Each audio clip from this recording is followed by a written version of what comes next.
Hello everyone, welcome back to Abhishek teaching. तो आज हम करने वाले हैं सीटेट 2026 का पीवाईक्यू, जो कि सीडीपी का ही सिर्फ करेंगे। 30 क्वेश्चन करेंगे, बाकी का पोर्शन हम आगे करेंगे। हम डिटेल में डिस्कस करेंगे क्या टिप्स एंड ट्रिक्स होंगे, वो मैं क्वेश्चन डिस्कस करने के दौरान ही आपको बताता रहूंगा कि क्या टिप्स एंड ट्रिक्स लगाने हैं। इंपॉर्टेंट क्वेश्चन कौन कौन से, उन पर भी मार्क कर दूंगा। ठीक है, तो चलिए शुरू करते हैं। तो ये फॉर्मेट होता है, ये 8 फरवरी 2026 का पेपर है और ये पेपर 1 है। जैसा कि यहाँ पे सब मेंशन है, आपको फॉर्मेट दिखा देता हूँ क्या क्या है। सीडीपी 30 मार्क्स की, मैथमेटिक्स, ईवीएस, लैंग्वेज 1, लैंग्वेज 2, जो आप लैंग्वेज चूज करें उसके अकॉर्डिंग, यानी हिंदी या फिर इंग्लिश जो भी चूज करें। 30 क्वेश्चन होगा, 150 क्वेश्चन होंगे, 150 मार्क्स के होंगे। ठीक है, तो चलिए शुरू करते हैं।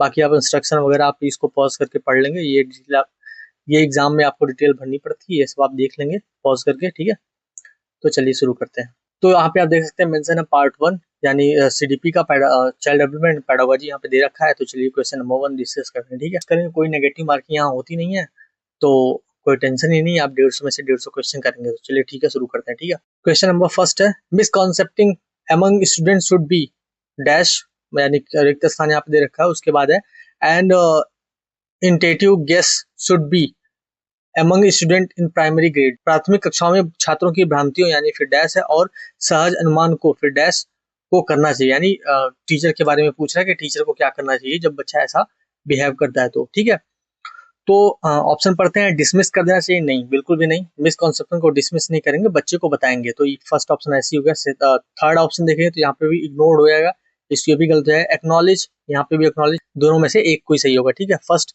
जो यहाँ पे आएगा वो एक्नॉलेज यहाँ फिल करेंगे। ठीक है, यानी यहाँ जो गेस्ट के बारे में पूछा उसके बारे में बात करेंगे, तो डिस्करेज नहीं करेंगे, उसको हम इनकरेज करेंगे, क्योंकि बच्चा प्रोत्साहित होगा उससे। ठीक है, तो यहाँ पे ऑप्शन नंबर जो जाएगा यहाँ पे डी सही हो जाएगा, क्योंकि डिस्करेज करेंगे तो बच्चा हतोत्साहित हो जाएगा और दोबारा कभी गेस करने की भी कोशिश नहीं करेगा, तो उसको एक तरीके से डिमोटिवेशन हो जाएगा। तो इस हिसाब से ऑप्शन नंबर डी जो है, फोर्थ ऑप्शन, बिल्कुल सही है। चलिए ठीक है, नेक्स्ट आगे क्वेश्चन देखते हैं। Question number, the ability of hand eye coordination, balance and manual dexterity is affected in, यानी निम्नलिखित में से किसमें व्यक्ति के हाथ और आंख तालमेल, संतुलन और शारीरिक निपुणता की क्षमता को प्रभावित होती है। ठीक है, यानी यहाँ से पूछ रहा है कि हैंड आई कोऑर्डिनेशन, बैलेंस, तो यहाँ पे हम देखेंगे डिस्फेजिया यानी भाषा। यहाँ पे तो हैंड आई कोऑर्डिनेशन के बारे में बात कर रहा है, तो भाषा का तो कोई डिस्फेजिया का तो यहाँ पे ऑप्शन नहीं आएगा। ठीक है, डिस्प्रेक्सिया, यानी यहाँ पे पूछ रहा है गति समन्वय वैकल्प, यानी डिस्प्रेक्सिया हो सकता है। Let's wait. डिसलेक्सिया क्या होता है? ये पढ़ने लिखने से रिलेटेड होता है, यानी पढ़ने से रिलेटेड होता है, रीडिंग से होता है, तो ये तो ऑप्शन गलत हो जाएगा। और डिसकैलकुले, यानी वो मैथ यहाँ पे देख सकते हैं आप, मैथ से रिलेटेड होता है, तो ये ऑप्शन भी गलत हो जाएगा। तो यहाँ पे जो डिस्प्रेक्सिया है उसके बारे में, क्योंकि ये वाला ऑप्शन सही हो जाएगा, क्योंकि यहाँ पे हैंड आई कोऑर्डिनेशन, बैलेंस के बारे में पूछ रहा है। तो अगर तो आप ऐसा थोड़ी कि आप उसमें भाषा घुसा देंगे, नहीं ना, या उसमें डिसलेक्सिया घुसा देंगे, यानी पढ़ने से रिलेटेड, या फिर उसमें मैथ घुसाएंगे, नहीं। हैंड आउट कोऑर्डिनेशन के लिए आपको क्या होगा, यानी मोटर रिलेटेड, यानी जो बॉडी की मूवमेंट है उससे उसके लिए, तो यहाँ पे डिस्पेक्सिया सही हो जाएगा। ठीक है, तो चलिए नेक्स्ट क्वेश्चन देखते हैं।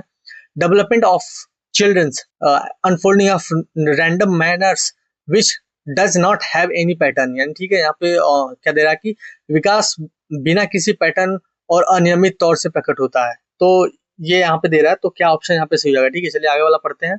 Is multi dimensional and multi directional, ये ऑप्शन हो सकता है सही। ठीक है, चलिए आगे देखते हैं। सिनोनिमस विथ ग्रोथ, तो ये थोड़ा सा आप देखेंगे तो विकास वृद्धि का पर्याय है, ऐसा कुछ नहीं है। डेवलपमेंट क्या हो सकता है? मल्टी डायमेंशनल और मल्टी डायरेक्शनल हो जाएगा, ये ऑप्शन सही है, क्योंकि यही सबसे ज्यादा यहाँ पे अर्थ बना रहा है डेवलपमेंट को लेकर। बाकी चीजें तो आप देखेंगे कि पैटर्न से रिलेटेड है। यहाँ पे देख रहे हैं is a simply and unitary process, यानी विकास एक सरल एकात्मक प्रक्रिया है, तो ये ऑप्शन भी गलत हो जाएगा। सॉरी, इसका ऑप्शन नंबर सेकंड सही हो जाएगा। ठीक है, मल्टी डायमेंशनल और एंड मल्टी डायरेक्शनल, ये ऑप्शन यहाँ पे सही हो जाएगा। तो चलिए आगे देखते हैं। क्वेश्चन नंबर 4 की तरफ बढ़ते हैं। The principle of cephalocaudal development talks about dash, यानी यहाँ फिल इन द ब्लैंक्स दे रखा, ऑफ डेवलपमेंट, यानी ठीक है, विकास का शीर्षागामी सिद्धांत विकास के बारे में बताता है, यानी ठीक है, यहाँ पे क्या आएगा? Multiple dimension, orderly sequences, discontinuous nature, और आप देखेंगे तो लीनियर नेचर। ठीक है, तो जो सिफेलोकॉर्डल वो ऑर्डरली चलता है, यानी सिफेलोकॉर्डल का मतलब होता है हेड से लेकर के टो तक, यानी जो बच्चे का डेवलपमेंट होता है वो हेड से शुरू होता है और वो टो की तरफ आता है, यानी ये एक ऑर्डर है। पहले बच्चा अपना हेड संभालना सीखता है, फिर गर्दन, फिर धीरे धीरे बॉडी के नेक्स्ट पार्ट को वो धीरे धीरे, तो ये एक ऑर्डर में चल रहा है ना, ऊपर से नीचे आ रहा है, तो एक ऑर्डरली हो जाएगा। तो ठीक है, तो ऑप्शन नंबर सेकंड से हो जाएगा।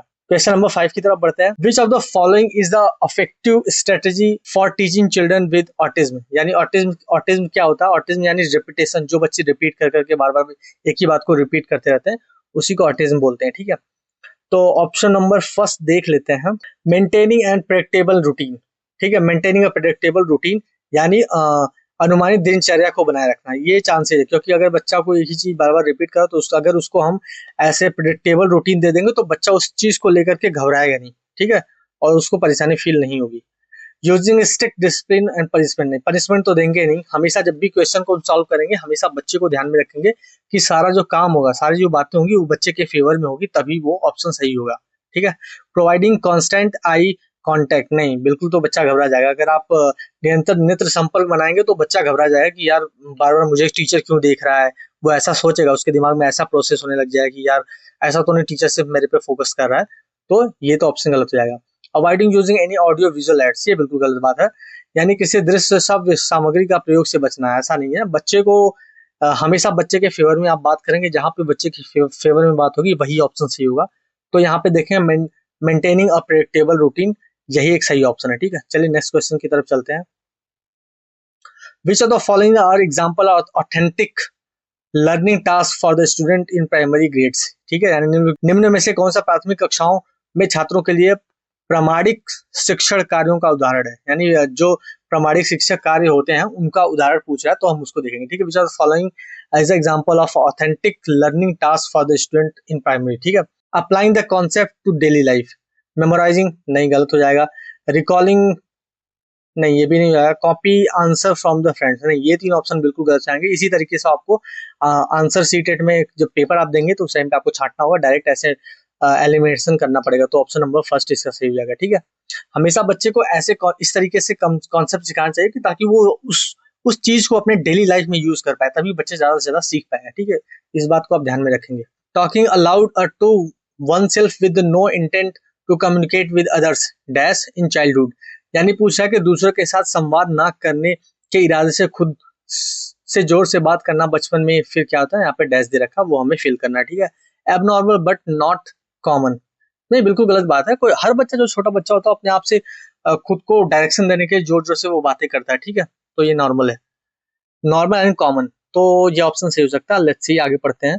अनकॉमन बट नॉर्मल, नहीं ये बिल्कुल गलत बात है, अनकॉमन नहीं है। कॉमन बट एबनॉर्मल, एबनॉर्मल नहीं होगा, तो ऑप्शन नंबर सेकंड से हो जाएगा। ठीक है, आप इसी तरीके से यानी जो सामान्य और प्राकृतिक है, यानी हर बच्चा जो है खुद को डायरेक्शन देने के लिए या तो वो जोर जोर से बात करता है, क्योंकि उस लेवल पे उतनी मेंटल लेवल्टी, कॉग्निटिव लेवल उतना डेवलप नहीं होता कि बच्चा खुद को ऐसे मन में सोच करके अपने आप को डायरेक्शन दे पाए, तो वो खुद से ही बात करके, यानी लाउडली बात करके वो खुद को डायरेक्शन दे रहा होता है चीजों को सीखने के लिए। ठीक है, या करने के लिए, कोई भी काम जो वो कर रहा होता है उस टाइम पे। ठीक है, which are the following the example of question that require student to generate creative solutions, यानी ठीक है, निम्नलिखित में से कौन सा एक ऐसा प्रश्न का उदाहरण है जिसमें छात्रों की रचना समाधान खोज करने की आवश्यकता होती है। ठीक है, यानी पूछ रहा है which are the following example of question that require student to generate creative solution, यानी क्रिएटिव सॉल्यूशन के बारे में हमें पूछ रहा है। अब हमें इनमें से सोचना है कि कौन सा बच्चे की क्रिएटिविटी को ऑप्शंस दिखा रहे हैं, तो वही आंसर हमारा सही हो जाएगा। ठीक है, what are the various type of noun, नहीं ये नाउन मतलब कितने प्रकार के होते हैं, जैसे मान लीजिए वेरियस जितने भी नाउन प्रकार के होंगे वो तो डेटा है ना, वो एक तरीके से फैक्ट है कि हाँ नाउन इतने प्रकार, तो उसमें कहाँ से बेटा जो बच्चा होता है वो क्रिएटिव नहीं कुछ कर रहा है। ठीक है, तो ये ऑप्शन गलत हो जाएगा। इसी तरीके से आपको वो एलिमिनेशन करना क्वेश्चन करते time. How would you write to give the text from the perspective of an object rather than a person. ठीक है, यहाँ पे पूछा है आप किसी व्यक्ति के बजाय किसी वस्तु को परिप्रेक्ष्य से दिए गए पाठ को फिर से कैसे लिखेंगे। ठीक है, तो ये काइंड ऑफ है, पर चलिए आगे देखते हैं क्या है। ठीक है, ये हो सकता है ऑप्शन, आगे का ऑप्शन देखते हैं। ठीक है, what is the definition of noun, ये भी तो फैक्ट हो जाएगा, डेफिनेशन तो बिल्कुल ऐसे ही है ना, वन लाइनर होती है। ठीक है, how do you identify the subject of the sentence, यानी जो आप वाक्य में कर्ता की पहचान कैसे करते हैं, तो इसके लिए डायरेक्ट डेफिनेशन है, तो ये भी कोई यहाँ पे क्रिएटिव नहीं। तो यहाँ पे आप देखेंगे सबसे बड़ा जो है वही आंसर, जिसमें सबसे ज्यादा क्रिएटिव यहाँ पे फील होगा। How would you right a given text from the perspective of an object rather than a person. ठीक है, आप किसी व्यक्ति के बजाय किसी वस्तु के परिप्रेक्ष्य में दिए गए पाठ को फिर से कैसे लिखेंगे। यानी जब बच्चा उसको लिखने की कोशिश करेगा तो अपने थॉट प्रोसेस को लाएगा, वहां पे क्रिएटिविटी दिखा है, तो इसलिए ये ऑप्शन सही हो जाएगा, यानी सेकंड ऑप्शन यहाँ पे सही होगा। ठीक है, आगे का देखते हैं, क्वेश्चन नंबर 9 की तरफ बढ़ते हैं। According to Vygotsky theory the zone of proximal development refer to, यानी हमें जेडपीडी पूछ रहा है यहाँ पे, तो वाइगोत्स्की के अनुसार समीपस्थ विकास का क्षेत्र क्या है। तो चलिए ठीक है, इसमें देखते हैं ऑप्शन नंबर 1, ऑप्शन फर्स्ट पढ़ते हैं। द लेवल ऑफ स्किल्स और knowledge a student is unlike to ever achieve, यानी एक छात्र के कौशल या ज्ञान के स्तर जिसे किसी हासिल करने की संभावना नहीं है। तो ऐसा कुछ भी नहीं है संभावना, जेडपीडी का मतलब है जोन ऑफ प्रॉक्सिमल डेवलपमेंट। ठीक है, तो लेट्स वेट, आगे का ऑप्शन भी पढ़ते हैं।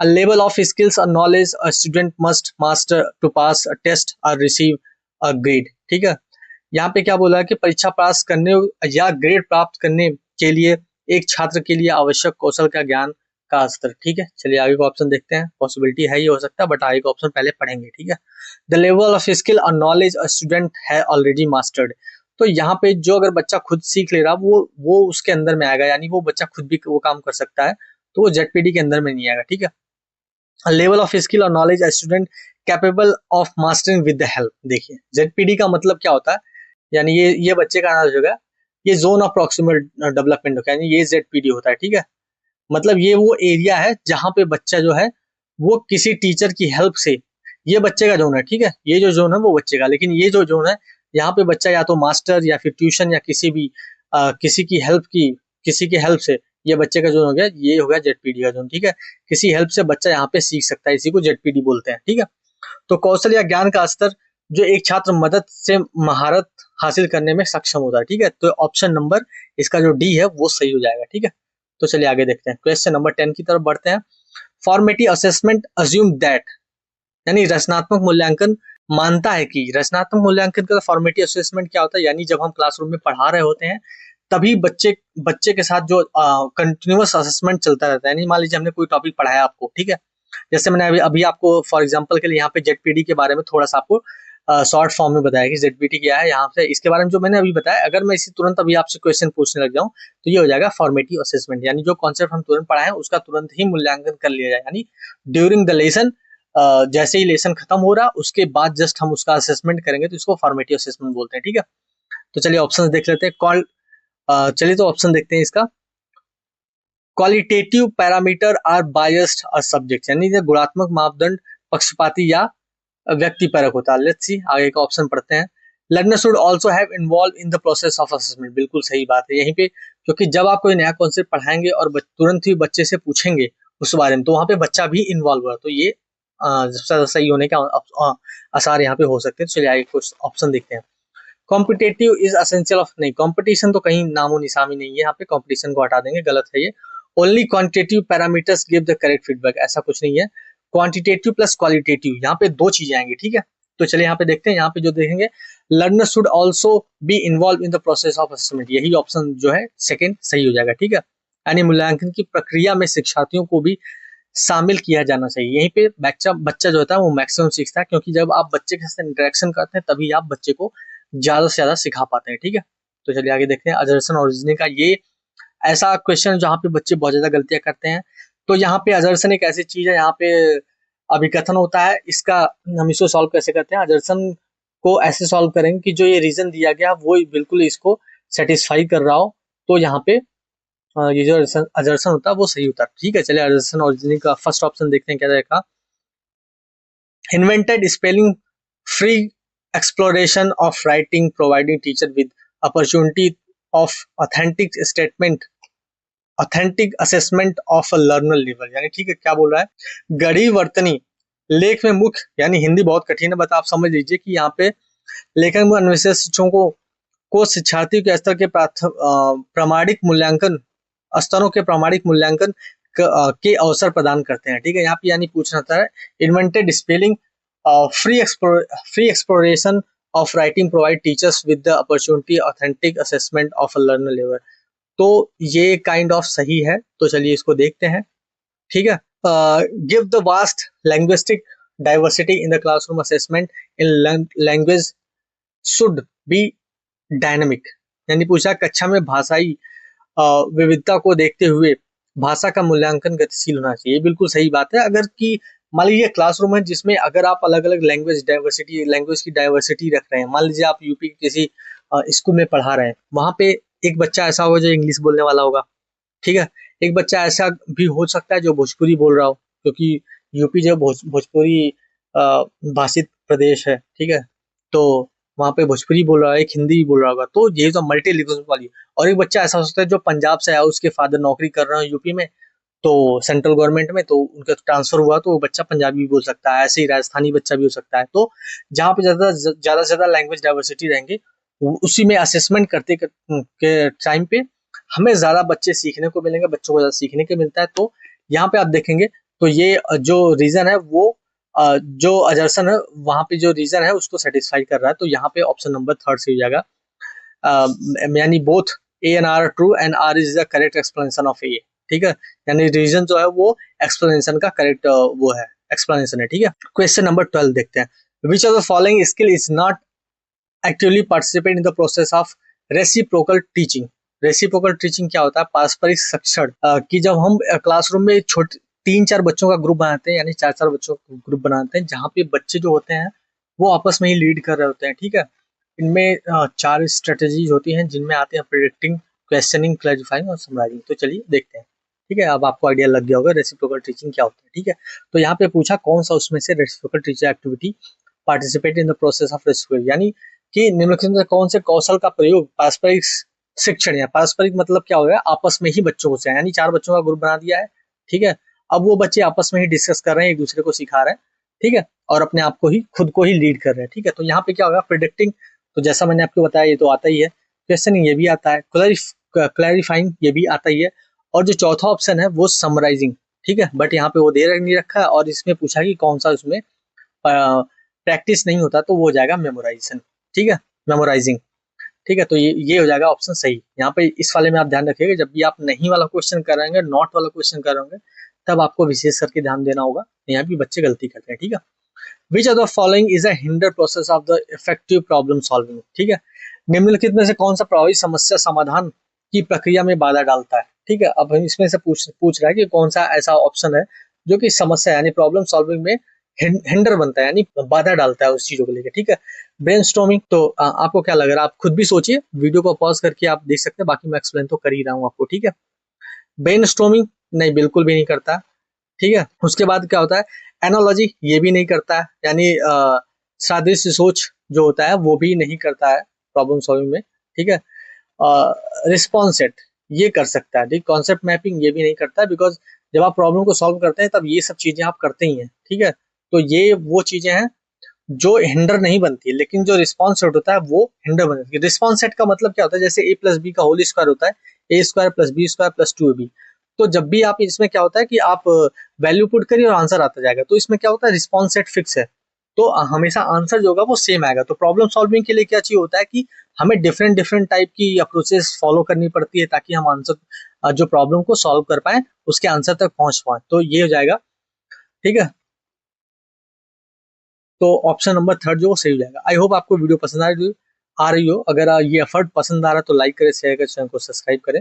बाकी चलिए नेक्स्ट क्वेश्चन नंबर 14 की तरफ, जो कि अजर्सन और जिनी का ऑप्शन क्वेश्चन है, इसको करते हैं। यही पे बच्चे ज्यादा फंसते हैं। Learning is always situated in a social context, यानी कह रहा है कि सीखना हमेशा एक सामाजिक संदर्भ में स्थित होता है। तो यहाँ पे जो ऑप्शन है वो बिल्कुल सही है, ठीक है। अजर्सन यानी बोल रहा है कि हमेशा जो लर्निंग है वो सोशल कॉन्टेक्स्ट में ज्यादा होती है बच्चे, यानी जब आप सोशलाइज होते हैं तब आप ज्यादा सीखते हैं चीजों को। What is learning can not be separated from how how it is learn and used, जो सीखा जाता है उसे सीखने और उपयोग करने के तरीके से अलग नहीं किया जा सकता, ठीक है। यानी बोल रहा है कि जो हम सीखते हैं वो सीखने और उपयोग करने के तरीकों को अलग नहीं है। तो बिल्कुल सही बात बोल रहा है कि जो इसका जो रीजन है वो अजर्सन को सेटिस्फाई कर रहा है बिल्कुल। तो यहाँ पे ऑप्शन नंबर थर्ड से जाएगा, both A and R true and R is the correct explanation of A, यानी जो रीजन दे रखा वो अजर्सन का बिल्कुल करेक्ट एक्सप्लेनेशन है, ठीक है। तो चलिए नेक्स्ट क्वेश्चन की तरफ बढ़ते हैं। Question number 15, student with mastery oriented goal set, यानी जो बच्चे मास्टरी गोल ओरिएंटेड होते हैं, यानी जो बच्चे किसी चीज को बिल्कुल लगन लगा के यानी मतलब मन लगा के सीखते हैं उसको मास्टरी होनी चाहिए। यानी किसी भी क्वेश्चन को, कॉन्सेप्ट को एकदम मास्टर कर लेना, उसी को मास्टर गोल ओरिएंटेशन सेट बोलते हैं। ठीक है, तो चलिए ऑप्शन पढ़ लेते हैं। इसमें क्या है, लो गोल टू अवॉइड फेलियर। ठीक है, यहाँ पे बोला असफलता से बचने के लिए कम लक्ष्य तय करना, ये तो बिल्कुल गलत हो जाएगा।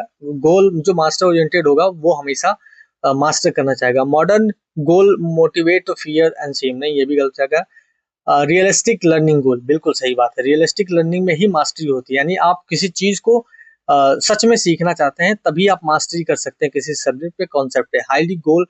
High goals to impress other, ये बिल्कुल अच्छा है। यहाँ पे ये एक्सटर्नल फैक्टर हो जाते हैं जो कि बच्चा बस हाँ रिवॉर्ड के लिए या फिर वाहवाही के लिए यहाँ पे मेहनत करता है, बट वो सस्टेनेबल नहीं होता है। तो यहाँ पे रियलिस्टिक लर्निंग गोल्स, यहाँ पे ऑप्शन नंबर जो सी है वो सही हो जाएगा, यानी थर्ड से हो जाएगा। ठीक है, क्वेश्चन नंबर 16 की तरफ बढ़ते हैं।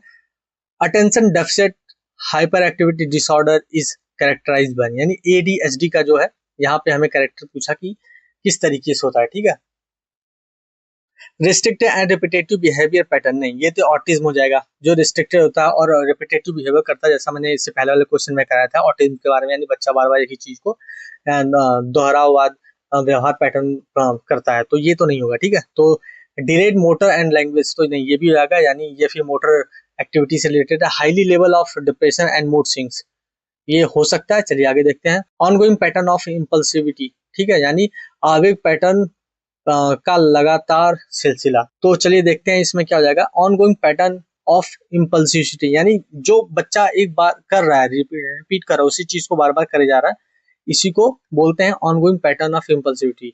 एडीएचडी में बच्चा एक ही पैटर्न को बार बार रिपीट करता रहता है, वो बहुत हाइपर एक्टिव होता है, चीजों को मतलब बहुत जल्दी बोर हो जाता है। ठीक है, क्वेश्चन नंबर 17 की तरफ बताएं। In inclusive classroom the curriculum should be, फिर डैश है यहाँ पे दे रखा है, खालिस्तान दे रखा है, एंड इंस्ट्रक्शन शुड बी, फिर डैश दे रखा है। ठीक है, यानी जो इंक्लूसिव क्लासरूम यानी समावेशी कक्षा होगा, वहां पे पाठ्यक्रम कैसा होना चाहिए और किस प्रकार के निर्देश देना चाहिए, यानी जो करिकुलम का निर्देश किस प्रकार का होना चाहिए उसके बारे में पूछा है। तो चलिए देखते हैं यहाँ पे क्या ऑप्शन है।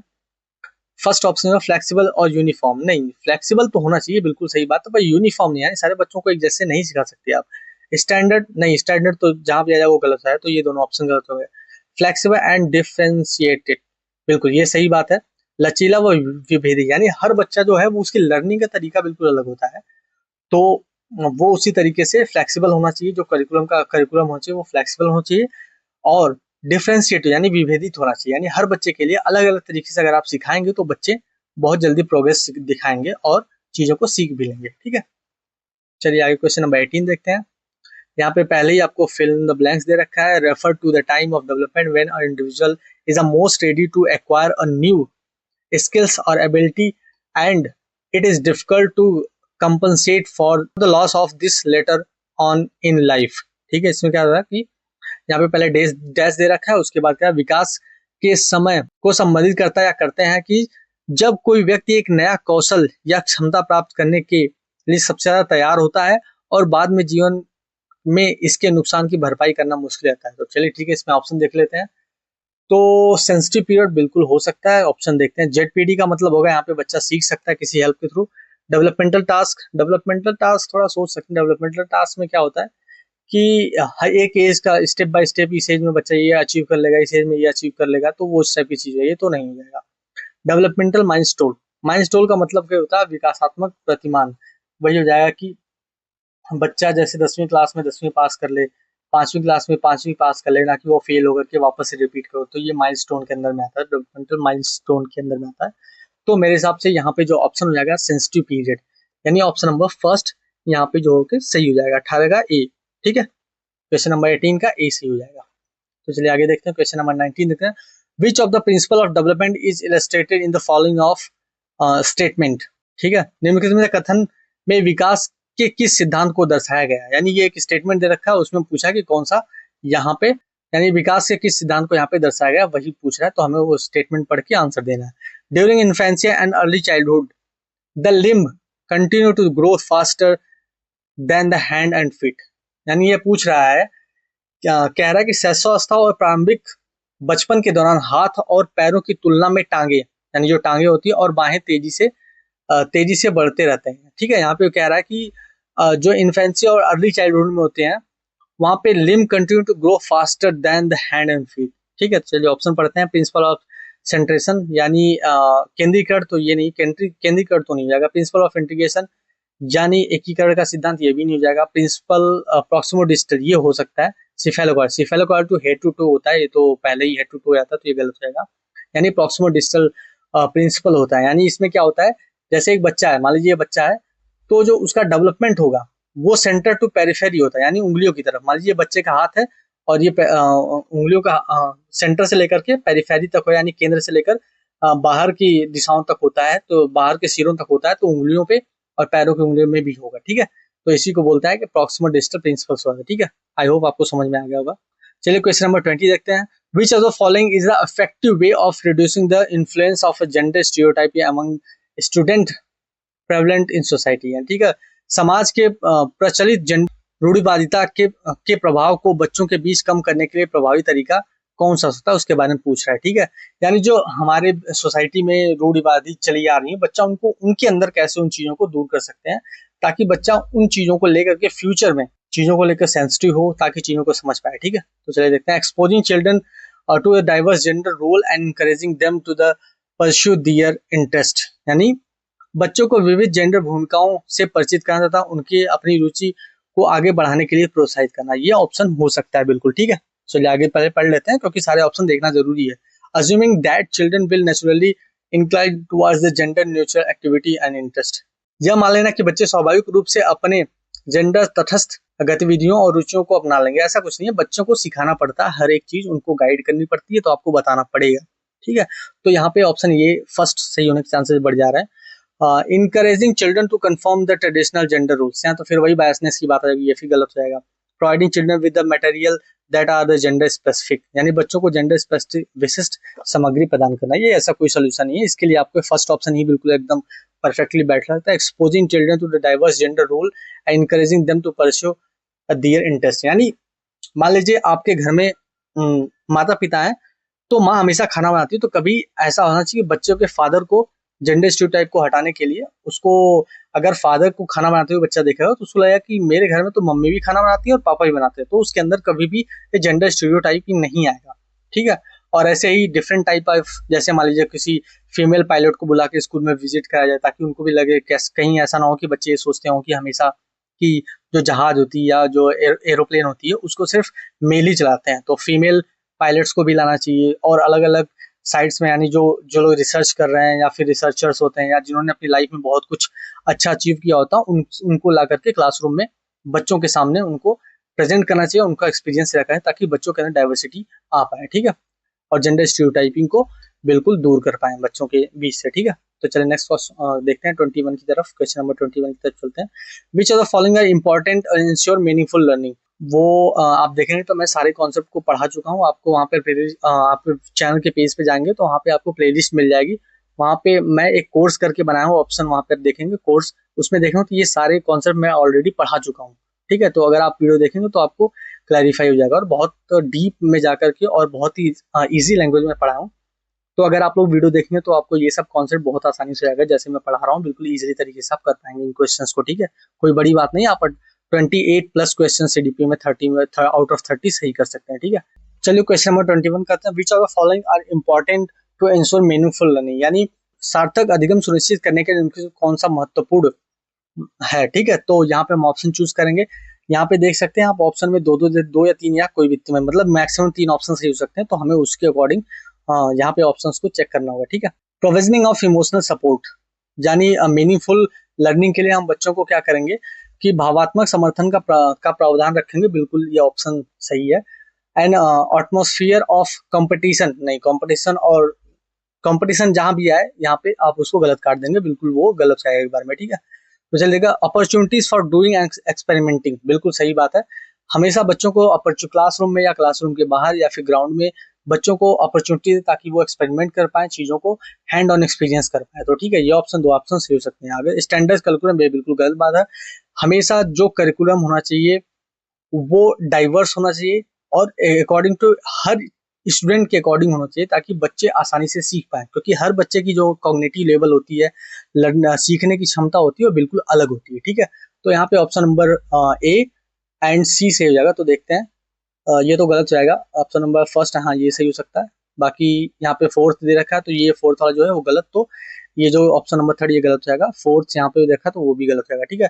तो हमारा ऑप्शन नंबर यहाँ पे सेकंड सही हो जाएगा 21 का, ठीक है। तो चलिए आगे देखते हैं। अगर आपको हिंदी पढ़ना हो तो आप हिंदी पढ़ सकते हैं, बाकी मैं इंग्लिश में इतना ईजी करके बता दे रहा हूँ कि ताकि आपको चीजों को समझने में आसानी रहे, ठीक है। यहाँ पे फिर वंस अगेन अजर्सन रीजनिंग का क्वेश्चन यहाँ पे बच्चे काफी गलत करते हैं। तो चलिए देखते हैं। Teachers will provide a lot of scaffolding children in form of prompt and cues, यानी क्या शिक्षणों को पाठ के रूप में बच्चों को ढेर सारे संकेत व आलम्बन उपलब्ध कराएंगे। ढेर सारे संकेत जो यहाँ पे दे रखा है ना, यहाँ पे यही गलत हो रहा है। इन form of the prompting, lots of नहीं, मतलब थोड़ा सा क्लू दो ताकि बच्चा खुद भी सीखे चीजों को। यहाँ पे देखिए ये अजर्सन जो है वो गलत जाएगा और रीजनिंग सही है। यहाँ पे जो बच्चा है इंटरेक्शन, सोशल इंटरेक्शन के थ्रू ही सीखता है, जिन पे जैसा बोलते हैं, बिल्कुल सही भी बात है। एमकेओ होता है यहाँ पे, मोर नॉलेजेबल अदर, ठीक है।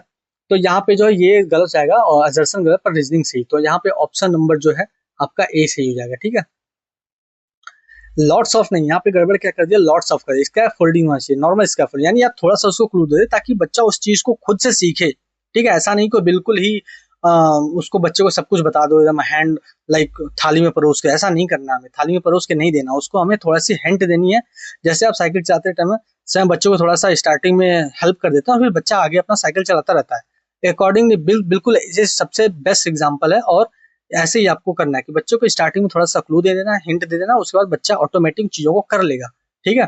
चलिए आगे क्वेश्चन बढ़ते हैं। Question number 20 assertion reasoning once again. An effective pedagogical strategy to ask children to make linkage in a new information that what they already know, ठीक है। यहाँ पे क्या बोल रहा है, एक प्रभावी शिक्षा शास्त्रीय रणनीति है कि बच्चों को नई जानकारी को जो वो पहले से जानते हैं उसके साथ जोड़ने के लिए कहा जाए। बिल्कुल सही बात। इफेक्टिव पेडागोजिकल स्ट्रेटजी है, उसमें हमेशा इस बात को ध्यान रखिए कि जब आप बच्चों को नया कॉन्सेप्ट सिखा रहे हैं तो हमेशा पुराने वाले जो कॉन्सेप्ट से लिंक करके सिखाएंगे तो बच्चा बहुत जल्दी सीख जाएगा, क्योंकि वहां पे जो पुराना नॉलेज है वो बेस का काम करेगा, फिर आप उसके ऊपर बच्चों को सिखाएंगे तो वो as a form of building के रूप में बढ़ता जाएगा, ठीक है। अगर आप वो जो पुराना नॉलेज है वो एज ए न्यू की तरह काम करेगा और बाकी की ऊपर का फ्लोर आप बनाते उसके ऊपर चले जाए, यानी उसको बेस बना करके जो बच्चा पुराना जानता है उसके ऊपर आप काम करते चले जाइए, आगे बच्चों को सिखाते जाइए, ठीक है। तो ऑप्शन नंबर ए सॉरी अजर्सन बिल्कुल सही हो जाएगा। Identify the commonality and difference can children organise information which help them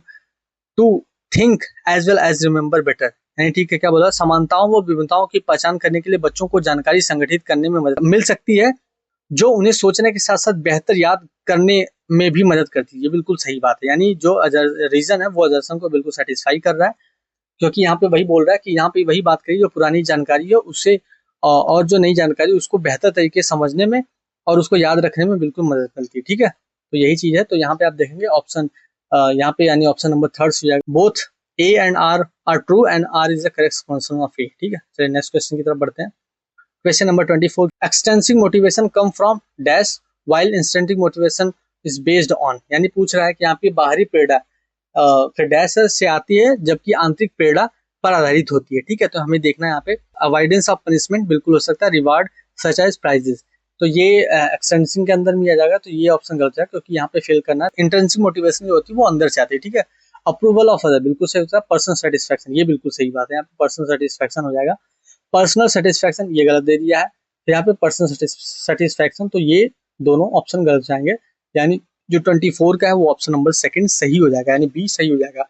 approval of others, यहाँ पे अप्रूवल ऑफ अदर्स जाएगा। ये एक्सटेंसिव मोटिवेशन यानी व्यक्तिगत संतुष्टि, यानी ठीक है। अप्रूवल ऑफ अदर्स, अप्रूवल यहाँ पे आप देखेंगे तो अप्रूवल ऑफ अदर्स यानी दूसरों की सराहना, यानी आप चाहेंगे कि हमारी लोग हमेशा तारीफ करें। ये एक्सटेंसिव मोटिवेशन क्या रहता है। इंटेंसिव मोटिवेशन यानी वो बच्चा खुद को पर्सनल सेटिस्फेक्शन के लिए चीजें सीखता है, यानी कुछ बच्चे ऐसे नहीं होते हैं जो क्लासरूम में चीजों को बड़े ध्यान से करते हैं और वो बड़ा इंटरेस्ट लेके काम करते हैं, यानी वो पर्सनल सेटिस्फेक्शन के लिए काम कर रहे हैं वहां पे, यानी खुद को सिखाने के लिए या फिर खुद को सेटिस्फाई करने के लिए वो काम कर रहे हैं, ठीक है। क्वेश्चन नंबर 25 की तरफ बढ़ते हैं। अजर्सन रीजनिंग वंस अगेन, काफी क्वेश्चन अजर्सन रीजनिंग आ चुके हैं, तो आप देखेंगे creativity need to be nurtured by the presenting problem and issue to the children for contemplation and reflections, यानी कह रहा है कि जो बच्चों में क्रिएटिविटी है को पोषित करने के लिए उनके चिंतन व मनन के लिए व्यवहारिक समस्याओं व मुद्दों पर प्रस्तुत करने की आवश्यकता होती है। बिल्कुल सही बात है। 25 में जो ए है यानी अजर्सन जो बिल्कुल सही है। बच्चों को क्रिएटिविटी करने के लिए उनके अंदर जो चिंतन होता है, यानी जो उनके अंदर थिंकिंग होती है, और जो इश्यू टू चिल्ड्रंस जो जो रिफ्लेक्शंस होते हैं, ठीक है, उनके बारे में उनको सोचने के लिए नए मुद्दे अगर आप प्रस्तुत करेंगे तो बच्चे ज़्यादा अच्छे तरीके से, क्रिएटिव तरीके से क्वेश्चंस को, प्रॉब्लम्स को सॉल्व करने का तरीका ढूंढेंगे, ठीक है। Creative childrens have ability to discover something that is novel and need intellectual stimulation, ठीक है। रचनात्मक बच्चों में कुछ नया खोजने की क्षमता और उनके बौद्धिक उत्तेजना की आवश्यकता होती है, बिल्कुल सही बात है। तो यहाँ पे जो ऑप्शन नंबर थर्ड है, A and R R true and R is the correct explanation of A, यानी ऑप्शन नंबर थर्ड यहाँ पे जो है क्वेश्चन 25 का सही हो जाएगा, ठीक है। तो चलिए आगे बढ़ते हैं। आई होप क्वेश्चन बहुत हार्ड नहीं, इजी है। अगर आप इसको थोड़ा सा फास्टली करेंगे, पढ़ के पढ़ेंगे, रिविजन करके पढ़ेंगे तो आप बहुत आसानी से कर लेंगे, ठीक है। बाकी मैंने अपना वीडियो लेक्चर बना ही दिया है, काफी कोर्सेज बना रखे हैं, आप जाके वहाँ पे पढ़ेंगे तो आपका काम हो जाएगा। बाकी अपने दोस्तों के साथ भी शेयर कर सकते हैं, लाइक करें, शेयर करें, सब्सक्राइब करें। चलिए क्वेश्चन नंबर 26 करते हैं। According to the Piaget, which of the following is an example of assimilation? A children to the ride a cycle with the training vehicle. नहीं, ये तो बिल्कुल अलग हो जाएगा। पहिया चलाना एक अलग काम होता है, साइकिल चलाना एक अलग काम होता है, ठीक है। दोनों का अलग अलग प्रोसेस होता है। A children learn to tie their shoes for the first time. नहीं, बिल्कुल गलत बात है, ऐसा कुछ नहीं है। A child learn a new words for the familiar object. बिल्कुल सही बात है। Assimilation का मतलब नई चीजों को ऐड करना। A child realize that a dog and a cat are the both the animals. तो यहाँ पे ऑप्शन नंबर 3 से हो जाएगा, ठीक है। In responses to the question, it is already to steal a chocolate from the freezer in the absence of your parents. A 4-year-old Meera replied, I will be the wrong because doing so can cause punishment from the parents. Meera moral reasoning, which stage, यानी आप क्या आप अपने माता पिता के अनुपस्थिति में फ्रीजर से चॉकलेट चोरी करना ठीक है? Lawrence Kohlberg theory of moral development, यानी ये मैंने ऑलरेडी पढ़ा रखा है, आप वहाँ पे जाके पढ़ सकते हैं। यूट्यूब पे मैंने प्लेलिस्ट भी बनाई हुई है, और आप कोर्सेज में जाएंगे तो वहाँ पे भी आपको मिल जाएगा। लॉरेंस कोलबर्ग का मोरल डेवलपमेंट मैंने ऑलरेडी पढ़ा रखा है, ठीक है। तो चलिए देखते हैं यहाँ पे फर्स्ट ऑप्शन है यहाँ पे पोस्ट कन्वेंशन। पोस्ट कन्वेंशन ऐसा होता है जहाँ पे आप सब कुछ छोड़ देते हैं और चीजों को अपने बारे में, स्वयं के बारे में सोचते हैं, ये गलत होगा। प्री कन्वेंशनल और फिर कन्वेंशनल और फॉर्मल कन्वेंशन, ये फॉर्मल कन्वेंशन नाम कोई चीज ही नहीं होती है। प्री कन्वेंशनल इसका सही ऑप्शन हो जाएगा। कन्वेंशनल में क्या होता है कि परंपरागत चीजों को लेकर के, यानी जैसे कि जो रूल्स एंड रेगुलेशन चल रहे होते हैं उसके बारे में डिस्कस करते हैं, पूर्व परंपरागत होना या प्री कन्वेंशनल में हो जाता है, ठीक है। तो ऑप्शन नंबर यहाँ पे सेकंड से। तो चलिए क्वेश्चन नंबर 28 की तरफ बढ़ते हैं। एज पर जीन पियाजे theory of development, children develop dash by the end of the, यानी जीन पियाजे के विकास के सिद्धांत के अनुसार बच्चे संवेदी प्रेरक अवस्था के अंत तक विकसित कर लेते हैं। यानी क्या विकसित कर लेते हैं उसके बारे में हमें देखना है, ठीक है। सेंसरी मोटर के बारे में पूछ रहा है, ठीक है। तो यहाँ पे ऑब्जेक्ट परमानेंस बिल्कुल आसान सा ऑप्शन है, बिल्कुल ही वो सही जाएगा, ठीक है, क्योंकि ये बहुत ही इजी क्वेश्चन है, तो इस बारे में डिस्कशन है कोई मतलब नहीं। जीन पियाजे का यहाँ पे सेंसरी, यानी 0 से 2 साल के जब बच्चा होता है तो 2 साल के बच्चे के एंड तक जाते जाते जो ऑब्जेक्ट परमानेंस है उसके बारे में सीख लेता है, बस इतना सा बात है, ठीक है। एज पर लेव वाइगोत्स्की इनर स्पीच, यानी इनर स्पीच के लेव से आंतरिक वाक के बारे में बात करेंगे। A sign of cognitive maturity among childrens, ठीक है, occur from birth until the age of 3। ये क्या होता है? जन्म से लेकर 3 वर्ष के तक होती है। तो नहीं, चलिए ऑप्शन देखिए। Help of reasoning organising thought, बिल्कुल सही बात है। इनर स्पीच क्या होती है? बच्चे खुद को डायरेक्शन देने के लिए, खुद को ऑर्गेनाइज करने के लिए, रीजनिंग करने के लिए इनर स्पीच करते हैं, ताकि बच्चे जो अपने आप को डायरेक्शन दे पाए, ठीक है। Hindrance the cognitive development of children, ये गलत बात है, तो बिल्कुल इसका ऑप्शन नंबर 3 जो है वो सही हो जाएगा, ठीक है, ऑप्शन नंबर 3। क्वेश्चन नंबर 30 की तरफ चलते हैं, जो कि ये लास्ट क्वेश्चन भी है सीडीपी का। Critical thinking student can be promoted by, यानी जो छात्रों में आलोचनात्मक सोचन को किस प्रकार से बढ़ावा दिया जा सकता है उसके बारे में बात करेंगे। डिस्करेजिंग, बिल्कुल गलत बात है। इनकरेजिंग स्टूडेंट रोट रिहर्सल्स, बिल्कुल। Encouraging question such as what, why and how, बिल्कुल सही बात है, यही ऑप्शन सही हो जाएगा। क्वेश्चन का ऑप्शन नंबर 3 से होगा। डिस्करेजिंग फिर ये गलत जाएगा। तो जो क्रिटिकल थिंकिंग वो कैसे बढ़ाएंगे कि बच्चे को क्वेश्चन करना, बेसिकली क्या है कि बच्चे को क्वेश्चन करना सिखा दीजिए आप। What, how, why and how, किस प्रकार से, क्यों और कैसे, जैसे उत्साहवर्धक प्रश्न पूछना बच्चे क्रिटिकल थिंकिंग को बिल्कुल ही प्रमोट कर सकते हैं। तो चलिए ये वाला बिल्कुल सीडीपी का ये पूरा पोर्शन कंप्लीट हो चुका है। गाइस, अगर आपको वीडियो पसंद आ रही तो लाइक कर सकते हैं, चैनल को सब्सक्राइब कर सकते हैं, अपने दोस्तों के साथ शेयर करें कि, और बताएं आप कमेंट सेक्शन में कि कैसा लगा एक्सप्लेनेशन आपको, ताकि मैं और भी वीडियो ला पाऊँ, या किस टॉपिक पर वीडियो चाहते हैं, या किस कॉन्सेप्ट को आपको सीखने में प्रॉब्लम हो रही है आप वो भी बता सकते हैं। उसके अकॉर्डिंग मैं और वीडियो ले आऊंगा। आप जिस चैप्टर के बारे में सीखना चाहते हैं या जो टॉपिक आपको समझ नहीं आ रहा उसके बारे में बताएं कमेंट सेक्शन में, मैं वीडियो ले आऊंगा उसके बारे में। जैसा आप लोग बोलेंगे उस हिसाब से कर लेंगे, ठीक है। चलिए guys, thank you, bye bye.